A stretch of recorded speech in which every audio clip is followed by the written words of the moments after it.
Olá a todos,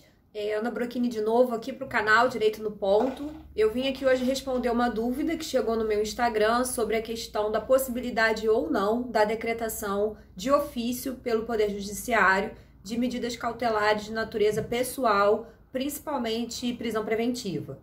Bom, fazendo um histórico introdutório, acho importante a gente analisar que a doutrina contempla a existência de 3 tipos de medidas cautelares de natureza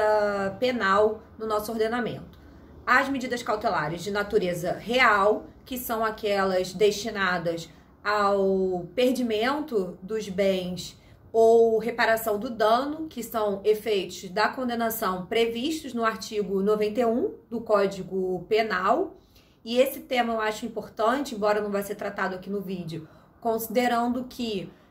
já foi objeto de cobrança na prova preliminar do 35º concurso aqui do Ministério Público do Rio de Janeiro, no qual fui aprovada. Na prova preliminar houve uma questão envolvendo esse tema, das medidas cautelares de sequestro,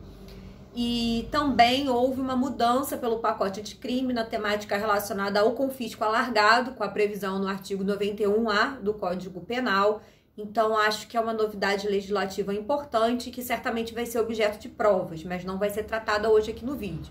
As medidas cautelares reais seriam o sequestro, o arresto, a hipoteca legal, ou seja, elas são destinadas a garantir a preservação de bens que sejam suficientes para, com a procedência da pretensão punitiva estatal, garantir a reparação do dano e o perdimento desses bens em favor da União ou dos Estados ou do Distrito Federal, conforme reconhece o artigo 91 do Código Penal.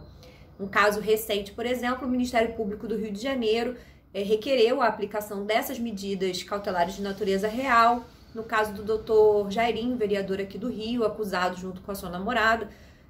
do triste homicídio do menino Henri Borel. Então, foi requerido a medida de sequestro desses bens para garantir que, com a procedência da pretensão punitiva estatal, ou seja, depois que encerrado o procedimento no âmbito do tribunal do júri, havendo a condenação pelo plenário, pelo conselho de sentença, hajam bens suficientes no patrimônio daquele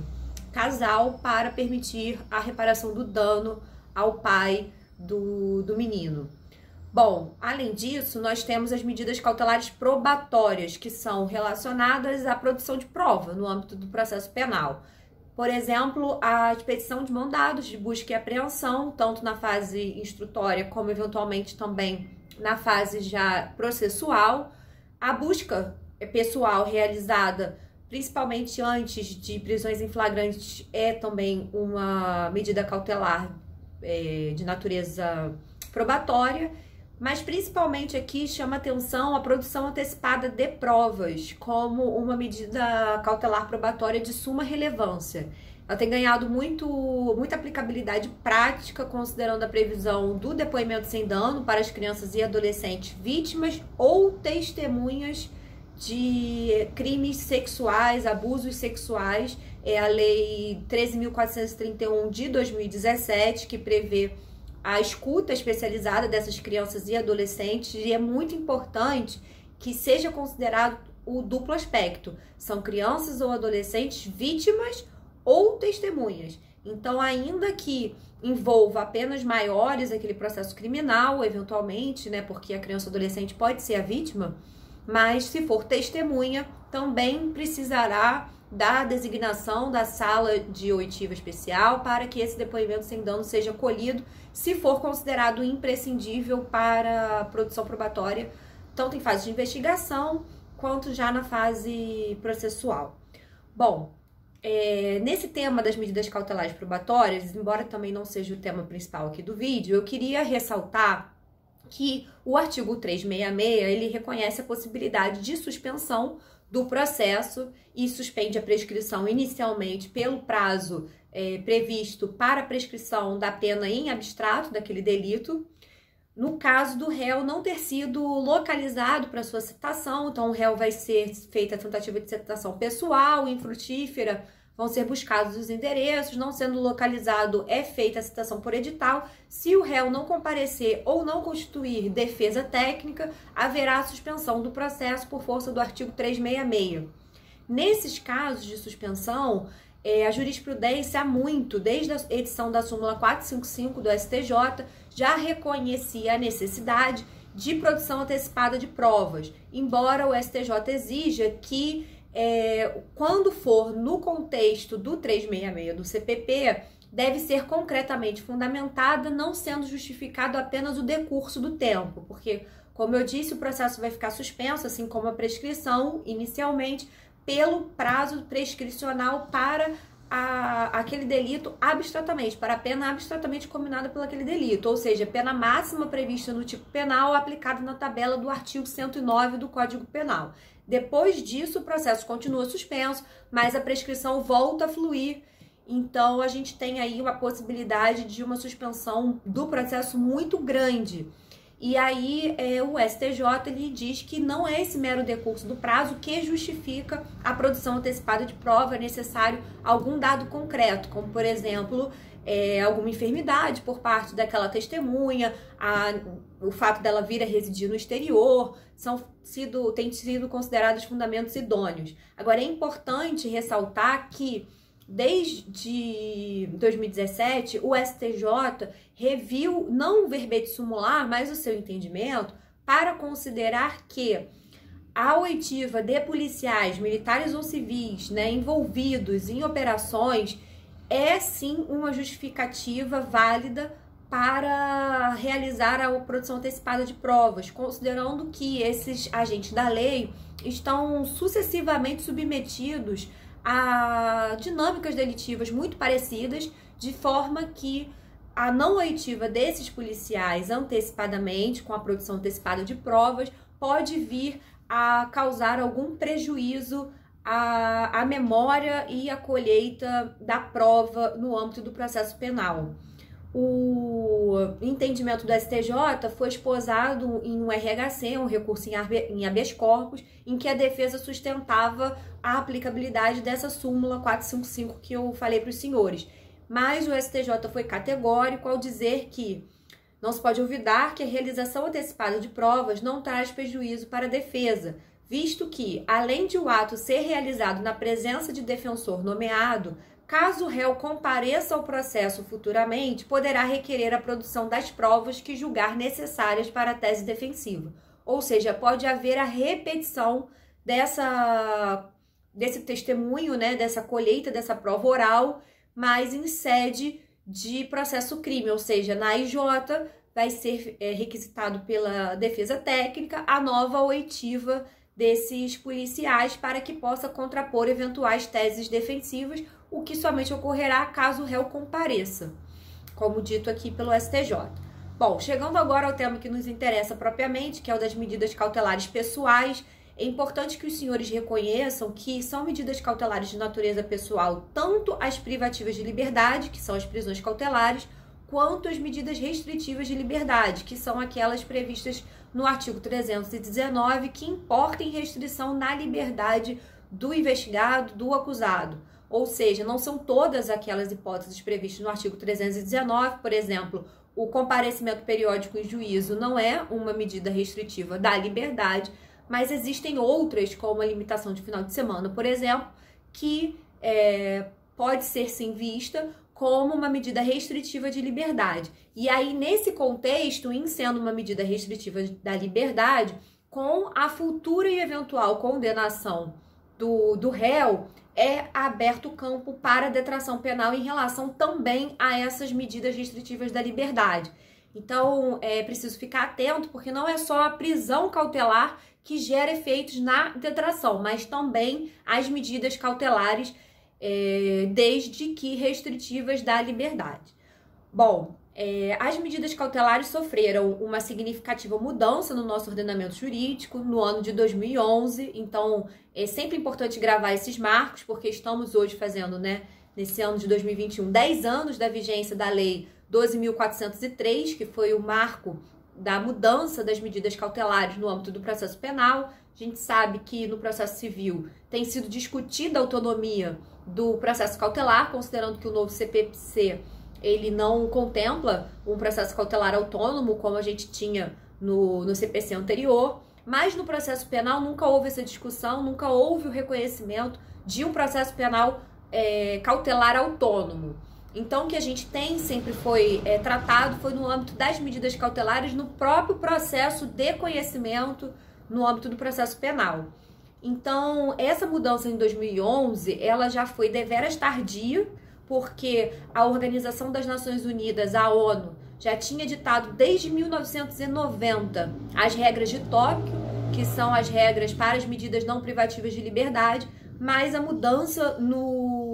legislativa no Brasil aconteceu só em 2011, né? 21 anos depois da edição das regras de Tóquio. E aí,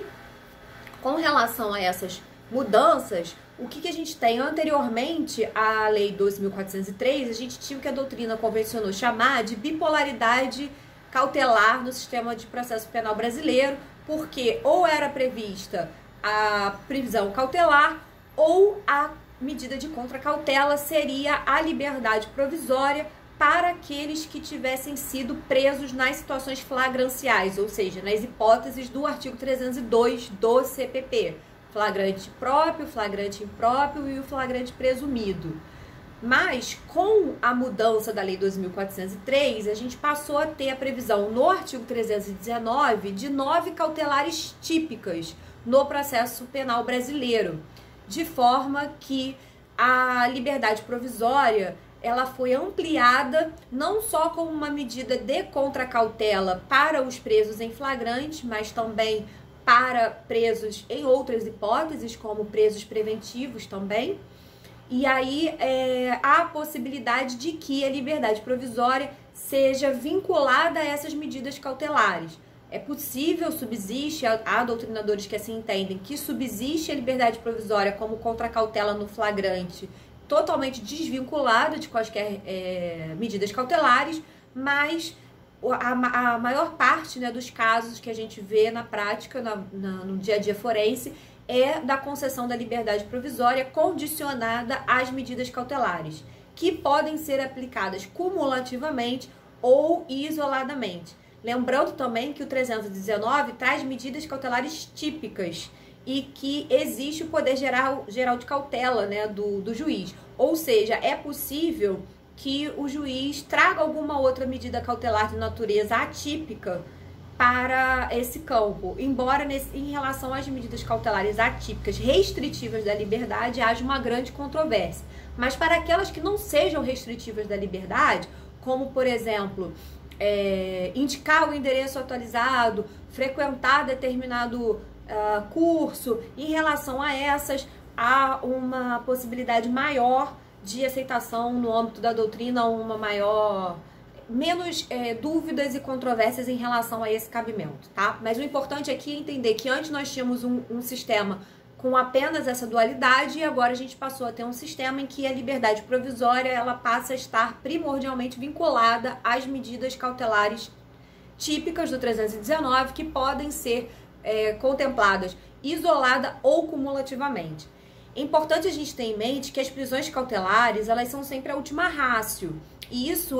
já deflui, não da reforma da cautelar, né, de 2011, embora ela trouxe uma previsão nesse sentido,